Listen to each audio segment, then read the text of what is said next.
안녕하세요. 내 가족에게 하지 않을 치료는 환자분들에게도 하지 않는 치과의사 이태훈입니다. 요새 내원하신 환자분께서 어금니 쪽이 너무 아픈데 신경치료는 너무 받기 싫다고, 뽑고 임플란트 하고 싶다고 이렇게 내원해 주시더라고요. 제가 그거 듣자마자 이분은 아마도 신경치료 옛날에 받아보신 분이겠거니 하고 사진을 보니 여러 번 신경치료 받으신 분이었습니다. 이렇게 미리 받아보신 분도 계시고 아니면 신경치료에 대해서 막연한 두려움을 갖고 계신 분들이 정말 많은 것 같습니다. 그래서 이렇게 여러 번 치과 치료를 받다 보면 빨리 통증을 해결하고 그냥 빨리 발치해버리고 통증 없애고 임플란트 하고 싶다고 하시는 분들이 종종 계십니다. 하지만 분명히 말씀드리건대 저는 무조건적으로 발치하고 임플란트 하는 것은 아니라고 생각합니다. 우리는 상어처럼 이렇게 여러 번 치아가 나지 않아요. 그래서 평생 걸쳐서 이렇게 치아를 유치 때 한번 갈고 영구치가 난 이후에는 그 영구치를 평생 쓰셔야 하죠. 그래서 우리가 잘 알고 있는 치약 이름도 아시다시피 젊을 때 치아를 고령까지 유지하자는 차원에서 치약 이름이 된 것으로 알고 있는데 그게 정답입니다. 사실 영구치가 난 이후에는 제가 이렇게 무조건적으로라는 말 잘 쓰지 않는데 무조건적으로 보존하는 쪽으로 가야 돼요. 왜냐면 치아는 자가재생이 안 되기 때문에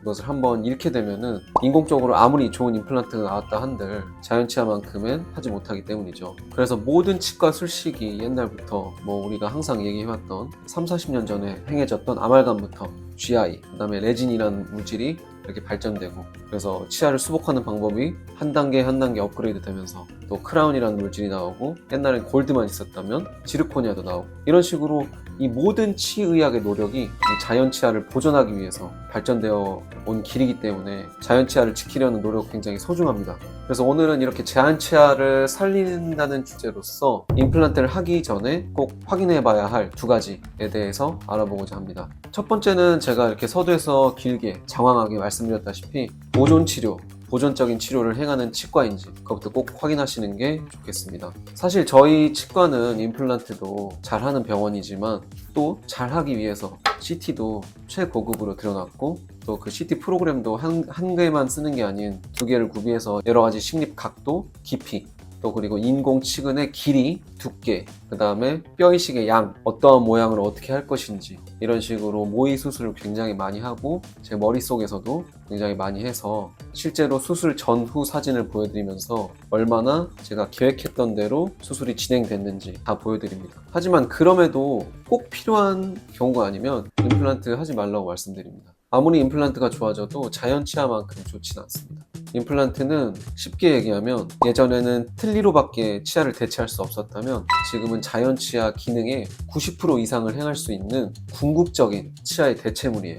하지만 그럼에도 자연 치아와는 비교될 수가 없는 것이 아무래도 해부학적 구조물이 내 몸에 딱 맞게 그게 형성된 치아고, 그 다음에 교합이나 그 식감을 느끼게 해주는 치주인대나 이러한 것들이 복합적으로 우리 치아의 구성으로서 한 가지 파트로서 되어 있기 때문에 임플란트가 자연 치아만큼 좋을 수는 없어요.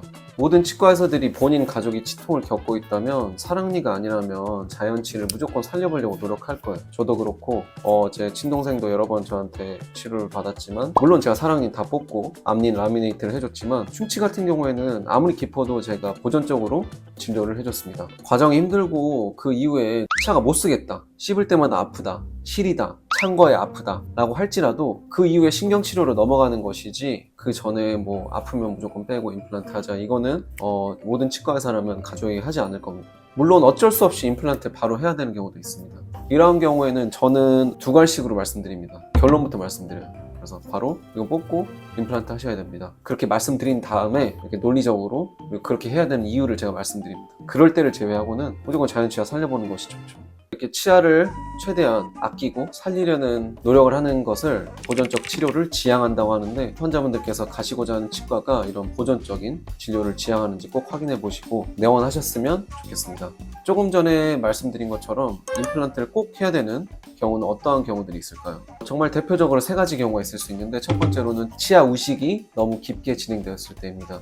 치아 우식이라고 하면 여러분들께서 잘 아시겠지만 치아가 세균이 내뿜는 산으로 인해서 부식되어서 떨어져 나간 것이에요. 치아가 파괴된 것이죠. 이 딱딱한 치아의 구조물이 파괴돼서 일부가 떨어져 나갔거나 아니면 전체가 다 썩어서 으스러졌거나 하는 경우입니다. 이렇게 말씀드린 것처럼 후자인 경우, 그러니까 치아 전체가 으스러졌을 때, 아니면 치아 뿌리 끝까지 썩어버렸을 때, 이럴 때는 아무리 신경치료를 한다 한들 머리를 쌓을 수 있는 구조물이 없습니다.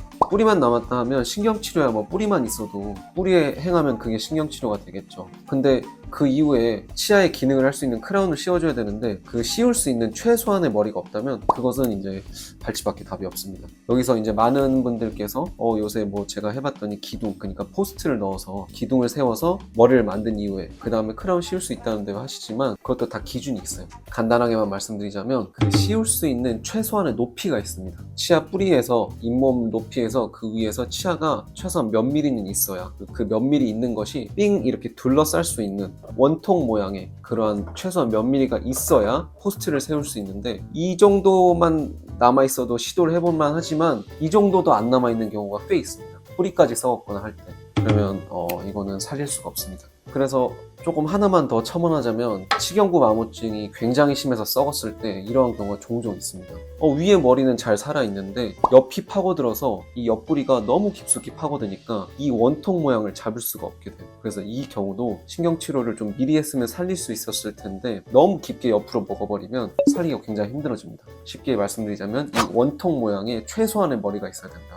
뭐 그것까지 갈 것도 없이 이미 뿌리까지 썩어버렸으면 어쩔 수 없이 발치하고 임플란트 해야 되겠죠. 두 번째로는 이것과 어느 정도 연결되어 있는데, 직관적으로 생각해 보시면 치아가 깨졌을 텐데 어떻게 깨졌냐, 옆으로 깨지거나 아니면 머리만 살짝 깨지거나 이런 경우가 아니라 수직 위아래로 깨져서 뿌리 끝까지 이렇게 비스듬히 사선으로 깨져 있을 경우에는, 이 경우에도 살리기가 굉장히 어렵습니다. 뿌리 끝까지 이렇게 수직으로 깨져버리면 그게 떨어져 나가게 되는데, 그것을 신경치료하고 그 잇몸 밑까지 레진으로 쌓아서 크라운을 씌우기가 굉장히 힘들어요. 아니면 불가능할 수도 있고요. 그래서 이렇게 수평으로 머리가 날아가거나 아니면 살짝 깨지거나 아니면 머리가 이렇게 뚝 떨어지거나 이런 경우는 어떻게 해서든 살려볼 수 있겠지만, 수직으로 치아가 깨져서 부러져 버리면 이런 경우에도 발치하고 임플란트를 할 수밖에 없습니다. 또 마지막이자 세 번째로는 이거는 너무나도 자명한 것, 여러분들께서도 많이 느끼셨을 테지만 치주염, 그러니까 심한 잇몸뼈와 잇몸 염증이 있을 때, 이때는 치아 자체가 흔들려 버립니다. 이것은 굉장히 억울하실 수도 있는데, 흉치 없는 치아, 그러니까 치아 자체로서는 굉장히 온전한 상태로 남아있을 수 있지만, 제가 항상 얘기하다시피 블로그에서도 얘기하고 유튜브에서도 얘기하다시피 땅이 흔들려 버리면 이게 어떻게 할 수가 없어요. 건물이 아무리 멀쩡해도 지진이 나면은 무너지듯이 이게 땅의 기반이 약하면 흔들리게 됩니다. 이거는 치주염은 일종의 퇴행성 질환이기 때문에 잇몸을 예방적으로 항상 치료를 받으시거나 아니면 치실을 꼼꼼히 하시거나 스케일링을 열심히 하시거나 하시는 것이 아니라면, 잇몸뼈는 한번 내려가면 올라오지 않습니다. 조금 올라옵니다. 요새 뭐 여러 테크닉이나 여러 약물들, 그러니까 엠도게인이나 PDRN 같은 그런 것으로 치주 재생을 해보려고 하고 있지만 절대 쉽지가 않습니다. 그래서 이렇게 치주염으로 쭉 뼈가 녹아버리면 잇몸이 약해지고 치아가 흔들리게 되는데, 이게 중증으로 가서 굉장히 많이 흔들리면 이것도 어떻게 살려볼 방법이 없어요. 그래서 이런 경우에도 치아를 다 발치하고 잇몸에 있는 염증을 다 긁어내고 잇몸 뼈도 다 긁어내고 염증 조직을 다 제거해서 긁어낸 이후에, 뼈가 부족하다면 뼈도 수복하게 쌓아서 뼈 이식을 해놓은 이후에야 임플란트 할 수 있게 됩니다. 그래서 어떻게 보면 이 3번, 가장 예방할 수 있는, 평소에 그 구강 건강만 신경 쓰신다면 3번은 가장 예방 가능한 케이스라고 볼 수 있겠죠. 오늘 이렇게 길게 얘기를 해봤는데, 여태까지 말씀드린 거 한 문장으로 정리해보자면, 무조건 보존적으로 자연 치아를 보존하는 그러한 철학을 가진 치과를 가시는 것을 추천드리고, 살릴 수 있으면 무조건 살린다, 약간 이런 식으로 생각을 하시고 가시면, 또 그러한 철학을 가지고 진료를 하고 계신 원장님들이나 치과로 가시면 최대한 자연 치아를 살리는 치료를 시도해볼 수 있을 겁니다. 여러분의 소중한 치아를 잘 관리하시고 양치도 잘 해주시고, 치실, 그다음에 워터픽, 그다음에 스케일링, 주기적인 검진을 통해서 잘 유지하셔서 평생 건강한 치아 유지하셨으면 좋겠습니다. 더 궁금하신 내용이나 문의사항 있으시면 댓글이나 톡톡으로 문의 주시면 언제든지 답변 드리겠습니다. 감사합니다.